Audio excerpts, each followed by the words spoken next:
welcome everybody. Mike has been on our show for years, and his latest book is Danger Forward, The Forgotten Wars of General Paul F. Gorman. His 22nd book is coming out on March 25th called Combat Diaries, and we're very excited about it. And lately, you can see Mike Guardia on the History Channel on the new series, I Was There, and it features actor Theo Wilson, and it's a really cool because he takes on, what happened in real time of major historical events, and the latest episodes feature Mike with the Johnstown flood, Chernobyl. The next one is the Battle of Stalingrad and the Oklahoma City bombing. So really check it out, and if you missed the live shows, you can go to history.com and find it there, and again, it's called I Was There. Today's show, we are going to be talking about prisoner of war camps, especially during World War II and the Vietnam War. So to keep up with everything with Mike, go to MikeGuardia.com. But welcome back, Military Mike. How are you? Hey, ladies. I'm doing great. Always good to be on the show. We're going to talk about prisoner of war camps. I'm glad we're talking about this. And Nancy and I just went to one in a town called Princeton in Texas, in North Texas. It's just outside Salina. It's about hour and a half north of Dallas, I think. But we were there. All I know is we were there. And they had this, big water tower. And apparently this prisoner of war camp used to be a migrant workers camp. And then during World War II, they didn't have the workers. The farmers didn't have the workers. So they put them in the migrant worker camp, the German POWs. So they were all German. And the farmers would come in early morning, pick them up, and take them out, and they would do a lot of the regular farming, harvesting, planting. They did stone masonry around town. They even built what is now part of the park where this the plaque is of where they were. And then, after the war, then, the workers came back and they moved on. So they were there for about a year, but I didn't realize that this is kind of a common practice across the country, that these camps were settled in labor camps initially, and that they were even getting paid to work. I think it was like $2 a day to work. So I didn't even know any of this. So I'm so glad we're talking about it. So because that wasn't a normal thing, right, that people would get paid. No. Not normal by any means, but, in a broader sense, I really think that underscores the difference in how Americans have traditionally run their POW camps versus how a lot of other places in the world have been running theirs, both before and after the Geneva Convention. It highlights how we appreciate the dignity of the prisoners that we take in, even if we do push the bounds of how we extract information from them, you still can rely on a lot more humane treatment if you're in American custody versus the custody of a foreign military anywhere else in the world. I think that's true. Well, especially right now when you're looking at what's happening with Ukraine and Russia at the moment. Right. Yeah. And as a matter of fact, Nancy, I'm glad that you brought that up because that reminds me of a news story that I read, I think, just not much more than beyond the last 24 hours. But Ukraine has actually sent out a clarion call for mercenaries, and they said if you are an overseas military professional and you fit the description of have gun, will travel, you can come fight for us as a mercenary, and we will pay you $60,000 a month to fight for us on a contract basis. Wow. Now, that's a lot of money, and there are a lot of soldiers of fortune out there who would probably be willing to take that up, but Vladimir Putin, for his part, has intercepted some of those communiques and said, look, if you are caught fighting in Ukraine and you are a mercenary and you are not a uniformed member actively serving on either side of the conflict, you will not be granted the same status that will be afforded to a prisoner of war. If we find you, we will not give you quarter, and do yourself a favor and save the last bullet for yourself. Wow. So he is essentially thumbing his nose at the Geneva Convention, and there's a whole slew of legal ramifications that go on with that. Can he actually do that? And is a mercenary afforded the same level of protection that a uniformed soldier would otherwise get. And, what do you do, when you're fighting partisans or if you're fighting guerrillas? Are they counted in the same category? But, so, the Geneva Conventions, while it's good to have on paper, anybody with half a brain can try to find loopholes anywhere. But what about war crimes? Wouldn't that make Putin really guilty of war crimes? But I mean, it would. Does that mean anything? And Nancy, that's actually the $1 million question right there. Yeah. How much would it mean? And what body would be willing to try him? Because the international laws are only as good as the willingness to enforce them and having the tools to enforce them. Mm-hmm. I mean, was the whole goal when you go into a war? Obviously, there's the killing part, but then it's like, okay, when do you go? Okay, I'm going to grab someone and make them a prisoner versus take them out. Like or do you grab the people that are really the hot shots, on the other side, and go, okay, we want to grab them so we can get information. Where does that whole thing come into play in war? Escalation of force requirements. You shoot at any kind of enemy personnel for as long as they are actively resisting you.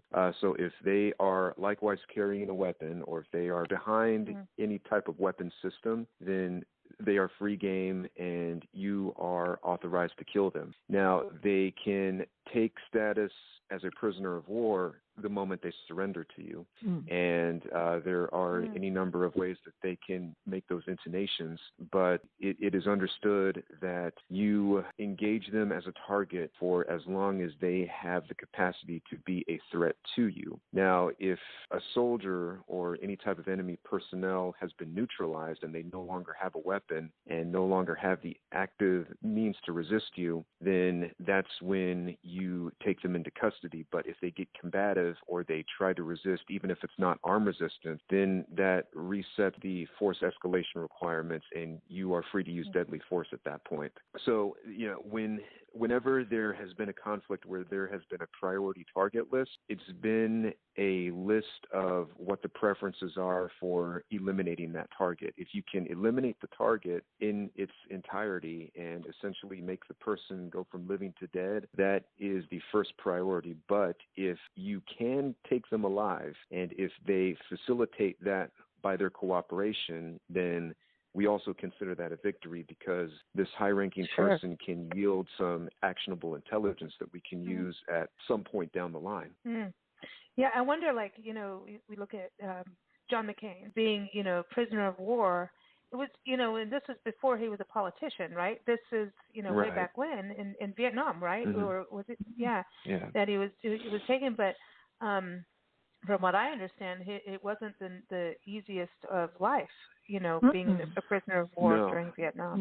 No. So he was held at the Hanoi Hilton, and he spent a good chunk of his internment there in solitary confinement. And those who get put into solitary confinement, they have a smaller cell that is barely big enough to accommodate a full-grown man standing up. And, there's also minimal light. It's not a pleasant experience, and they make that solitary confinement as uncomfortable as possible to either try and break the psyche of that particular prisoner or, reform whatever they think are nonconformist behavior that a POW should not have. So, he certainly gave his testimony to all of the less than stellar treatments that he was subjugated to. But, there's no question at all that it was not a pleasant experience for him. And I don't think he ever truly recovered from the psychological scars. And if you see the footage and you see the photographs of him coming off the plane, you can tell that not only has he lost weight, but it has accelerated his aging process to that point. Sure. He looked much older than the time that he had otherwise spent there. Yeah, when you look at prisoner of war, prisoners a lot of times are really, really skinny. And it's like, skin and bones, depending on what I haven't seen that really on the American side from the footage I've seen, but definitely on the other side, and especially, the Vietnam era seemed to be one of the worst. And if you got into Japanese hands too, that They were. Isn't it Yeah. true that they put like bamboo shoots under your fingernails and stuff like that? There was like, all forms of torture to get the information. Right. Yeah. Because it is heavy when you think about someone staying Mm-hmm. in a camp and you are completely out of control. And our day-to-day, and like you said, solitary confinement. And in some of these camps, they try to like take you away from your friends, like your teammates, basically, so that you are not going to do a gang. I mean, I know that there's some pretty high-profile escapes that happened, and so you'd think that they really did want to keep you away from your soldier mates because you may plan an escape. Mm-hmm. It is one of the unfortunate parts of warfare that you have some camp commanders and some high echelon military leaders who know a thing or two about human psychology and use the darker aspects of that to get what they want. Mm-hmm. Well, we see that right here at home with some police. We're going through stuff right now with our police forces. Are they, people want to not have a police force, which, I don't know. I lived in Africa. We have to have a police balance. force. Well, no, but we had a corrupt police force too at one point. So, in Africa, it's different. So it's a balance in communication. I also wonder about how much training and mental health that goes into it too for all. So that's a whole other topic. Let's not get into that. That's a whole other show. But going back to prisoners of war and your new book, The Combat Diaries, which we're excited because you're really telling the stories of World War II veterans, right, and getting it on paper because we're losing our veterans now. They're moving on because that's what happens in aid. Mm-hmm. And you were saying that one of them is in the book, Combat Diaries. These are all true stories. Again, was in a POW camp in World War II. He was. As a matter of fact, a Minnesota National Guardsman, no less. Just an incredible story of perseverance, an incredible story of survival. Here was a man who joined the Minnesota National Guard right in the midst of the Great Depression. And he went on the record to admit that, I really only joined the National Guard because I liked the way the uniform looked. I know it would help me pick up girls at the local dances. And being that this was right in the middle of the Great Depression, I could use that extra paycheck every month. So, he goes through the training for the National Guard and finds that he takes quite well to the military lifestyle. He becomes a tank crewman, and he rises pretty quickly through the ranks. He ends up becoming a tank commander. Wow. And this is when the Minnesota National Guard was one of the few National Guard units that had a qualifiable tank force. Well, you wind the clocks a bit forward to the end of 1940 and the dawn of 1941, and it's pretty clear to anyone who's paying attention to international events at that time that war is probably going to find the U.S. whether we like it or not. So to try to stack the deck in our favor, if and when war comes, they start federalizing a lot of the National Guard units, and they say, okay, well, we want to put you guys on active duty for a while, and we're going to send you to places X, Y, and Z, and we're going to have you drill and train as an active duty unit so that if war comes, and hopefully it doesn't, I mean, knock on wood, but if it does come, then you will be ready to meet that threat. Well, year-long activation tour sounded pretty good in terms of any soldier's personal finances because they would be getting active duty pay and, they would have access to all of the active duty benefits. So they activated his unit, the 194th Tank Battalion, and then they sent him all the way across the Pacific to the Philippines. Well, this was the summer of 1941, and everyone was certain that if a war was going to break out, it was going to happen in mainland Europe before it ever happened in the Pacific, because we still considered the Japanese military to be a second-rate fighting force. And the Philippines at the time offered the best of Army glamour. I mean, it was still a U.S. Commonwealth at the time. Had the capital city of Manila that was called the Pearl of the Orient, and you had these beautiful beaches, and it was one of the few places that soldiers were really fighting to get to. You either wanted to go to Panama or you wanted to go to the Philippines.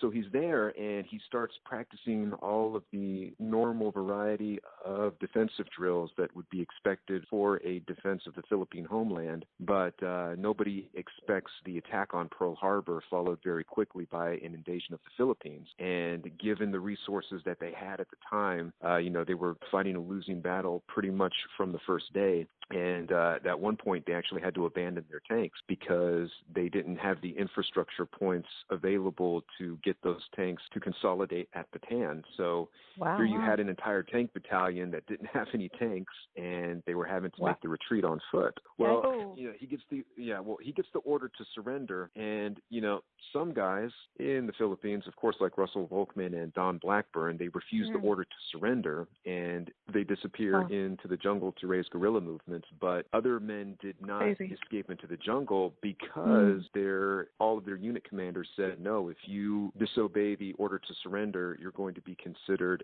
a deserter, and you will be charged as such after the war. Well, that didn't deter some people, but it did scare some soldiers into saying, well, gosh, I really don't want to be labeled a deserter.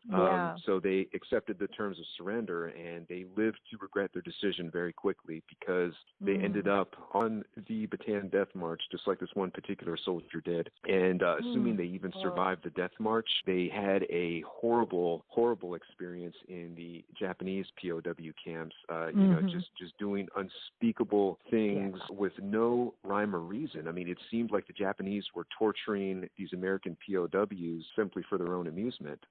Well, this one particular soldier whose story is in the book, he starts off at 2 different POW camps in the Philippines, and then at one point he's put on what's called a hell ship, and he is put on that ship and sent to the Japanese mainland to work in a different labor camp. Now, they call it the hell ship, and this is important because the living conditions aboard the ship, the best way that I can describe it is that cattle are treated better because they were kept in these very dark cargo holds.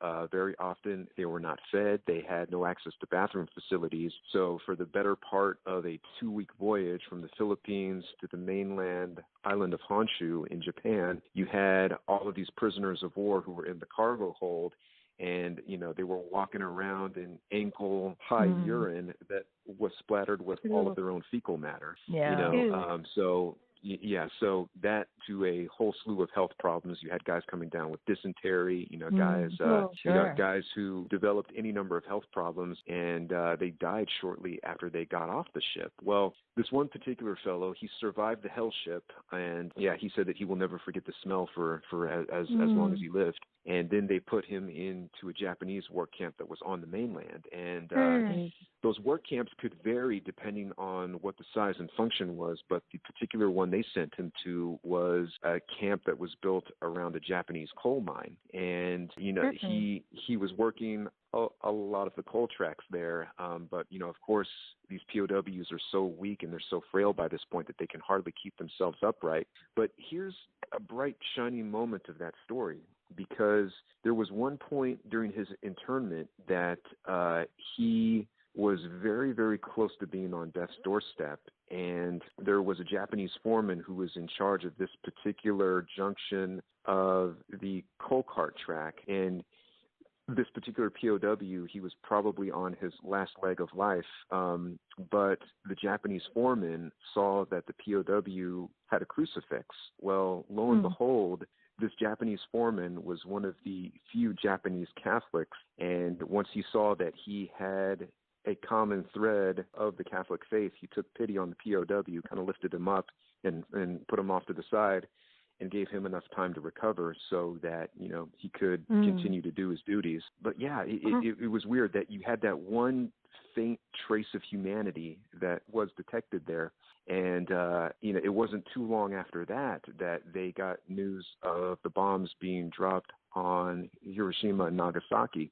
And they didn't know about the bombing straight away, but they knew something was up because one of the, I want to say it was like one of the wireless lines at the camp, they had a direct terminal to Hiroshima, and then that terminal went dead because the whole town had been obliterated. And then shortly after that, the guards vacated the camp. So the POWs are sitting around and they're looking at each other like, okay, what's going on? The camp now has zero communications, and all of our guards have left. What's going on? Have we recovered from Pearl Harbor? Is the U.S. about to invade? What's going on in Europe? Nobody knew anything. Wow. But it wasn't but But it wasn't but like a few days after that, they met the first of the American envoys, who said, hey, guys, the war's over, and we are going to bring you back home. And the happy ending to the story is that being that he was a Minnesota National Guardsman, he can say that he is one of the few POWs in history to be personally repatriated by his state commander-in-chief, because the governor of Minnesota at that time had gone over to Japan as part of the envoy to help negotiate the release of POWs, and he told one of the high-ranking Japanese officials, he said, look, you have quite a few POWs on your roster who are members of my National Guard, and they report directly to me, so I want to personally repatriate each one of these guys that you have in custody. Wow, that's amazing, because when you even think, him working in the coal mine, you think about what coal miners go through, that hard work. And there's a trust that is also, this is why we have unions for coal miners. It's one of the first, unions we had was about the health and care of the workers. And there's a trust in mining that has to happen. There's a trust that it's like going into a zone that you can die in a mine very easily. And you know that they're not being well looked after. It's like, here, go do this work. But at the same time, if you want them to work, you do need to feed them, right? But so that has had to have been absolutely horrible going into a mine. Oh, sure. Because mining is it's select people understand it and like it, but it's a very scary, tricky craft and work. As a prisoner, it's a whole different. That's a set whole up to be other world. Punishment. Yeah. That's creepy. You go underground like that, it's creepy. I've gone in caves, man. There's a creepiness to caves, beyond the pretty stalagmites and stalactites in national parks. There's some creepiness and eeriness to it. So I think it's that's part of it in itself is really crazy. And the thing too, being able to be rescued. That's something too. When you think about the war and the communication when it was there, were they always able to okay, are we waiting until the war's over, or are we already trying to get them out? You know what I mean? To be able to go and rescue, all of our people that are, POWs in the different areas around the world, literally, because it wasn't just Japan, it's different areas that our soldiers were in, right, that needed to be rescued. Right. So that was like a whole other segment of the war. The war may be over, but it really wasn't until everybody got home. Right. So once they accepted the terms of surrender, it at that point became, okay, our number one priority is to account for all of our POWs and to try to get them back within our ranks as soon as possible, because it was no secret how poorly the Japanese were treating their POWs. And they said, okay, well, the sooner that we can get to these guys, the better. Yeah. And, the healing process was a continuous one for all of these POWs, and this particular one whose story appears in the book, he said that for years afterwards, hey, I still have to remind myself to forgive the Japanese. He said, he said, I've already forgiven them, but I have to re-forgive them 2 or 3 times a month because there is so much resentment and so much psychological trauma that he carries with that. The downstream effects of being treated as horribly as they were, it should make anybody give pause, see that, well, hey, gosh, you don't really accomplish anything at all when you treat your POWs in this manner. Well, it's and it's difficult because not every Japanese person has anything to do with what happened to him, So but your body is has its warning danger signals, and that is automatic. It's an automatic response to something that if you've experienced it, like if a dog bites you and you see the same kind of dog or the same dog, you're going to pull back because your body says, hey, that's danger, So it's a normal response to that. But I can, I wanted to touch on the Red Cross. I was reading all about the Red Cross, and this is really, isn't it, in World War II when they really became big. And, World War I is when they realized they needed some kind of need. And wasn't it World War II that they really got big in going in and helping the prisoner of war, prisoners of war, not just, the soldiers, but they kind of had a twofold thing, the Red Cross. And still to this day, I mean, look at what's happening for Ukraine. It seems like the Red Cross has gone in every national and international drama, the situation. Right. Yeah, ever since the end of World War I, the International Red Cross, they have been the biggest mobile humanitarian relief effort anywhere. I think we can point to the First World War as the first major conflict where they started hitting critical mass, and they have been a good humanitarian force ever since. And getting blood too. Apparently, that's the other thing is they really got out and. The Red Cross was about, blood. And, hey, listen, the American donut comes from the Salvation Army. The girls in the Salvation Army in World War II, would go around and make donuts and serve coffee to the soldiers. There's like this whole history about the donut in World War II. And you've got it. I mean, there's so many stories. And that's what you're doing with the Combat Diaries. I think this is classic. How many soldiers have you documented in Combat Diaries? There are 18 in total, and they run a pretty wide gamut, too. Every single one of them is an interesting person. Throughout a few previews, there was one who was an Army nurse, and she really enjoyed being a nurse because she said when you were an Army nurse, you were actually in an entirely separate category from the WACs, the Women's Army Corps. And she said people tried to call us WACs, but we said, no, we're actually part of the regular Army. We're not part of the Women's Army Corps. And, I found her story to be incredibly poignant because at the time there were a lot of combat restrictions on women. It was expected that if you were a female, you were not required nor were you permitted to fight in a forward area. But when you're a nurse in an Army mobile hospital, you have no choice but to be right there on the front lines, even if you're only 2 or 3 spaces back from it. And at these mobile hospitals, she was serving with these evacuation hospitals in places like Anzio and all throughout the Italian mainland, which were some of the worst meat grinder battles for our forces early on. Just trying to process the ever-growing list of casualties that were coming through the hospital, trying to give guys morphine, trying to assuage those who were fatally wounded and those who you knew couldn't be saved. It really took a toll on her psyche. And not only that, but you also have to worry about getting the hospital tent shelled by an enemy mortar, which, she said happened more often than you might think. The bright red cross on top of our tents was visible for at least 800 meters in any direction, but that didn't always stop the Germans from trying to shell us. And there was a bit of a Machiavellian attitude towards it to say like, oh, hey, well, if there's a hospital tent, we know that if we shell it, the people inside aren't going anywhere, and that those are fewer American troops that we have to deal with. Wow. Yeah. Wow. We forget about them being, the nurses and going through all of this. I mean, weren't you always in a target zone too, as a nurse or a doctor, as because you build up a camp and everyone can see where your camp is.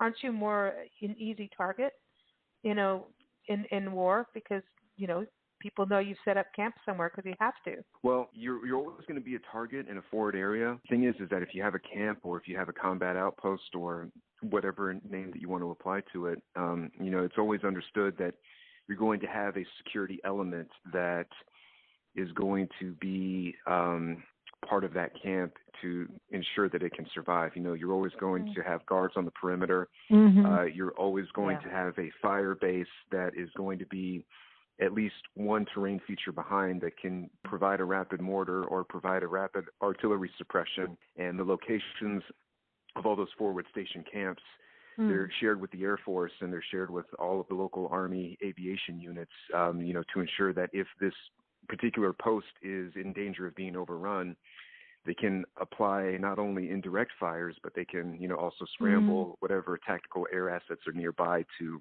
stop the enemy dead in its tracks. Yeah. So just being out there, you're always going to draw fire, but you have fire that you can redraw on your own.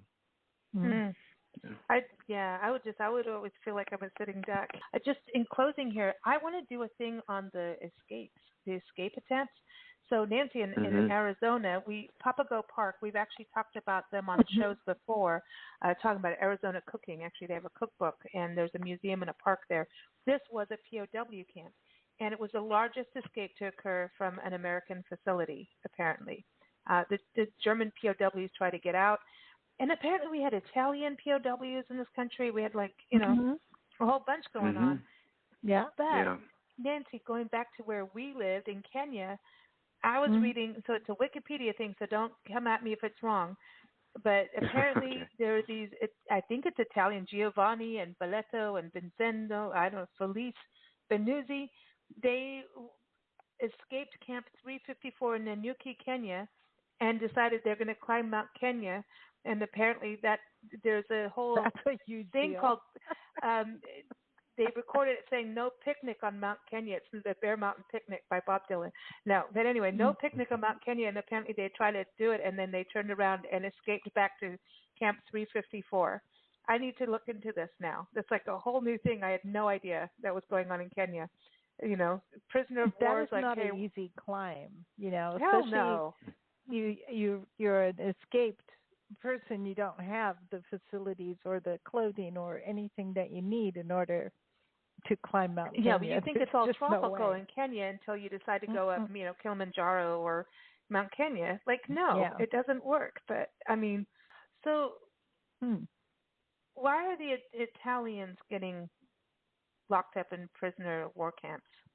Because I know they did some crazy things in Africa, but I always thought it was the Germans. What was going on with the Italians? Yeah, well, the Italians were still our enemy during World War II. It was under the reign of Benito Mussolini, and so that's right. They had also declared war on us, and it was actually in 1943 that the Italian government capitulated, and Mussolini kind of took his regime into exile, and they continued to resist against the Allies until Mussolini ultimately met his demise, and then Italy was completely pacified and brought into the Allied fold. Early on, there were both Italian soldiers and Italian sailors that were captured and were brought to us as POWs. So everyone, every first Monday we chat with Mike Guardia. A lot of times it's on Zoom, but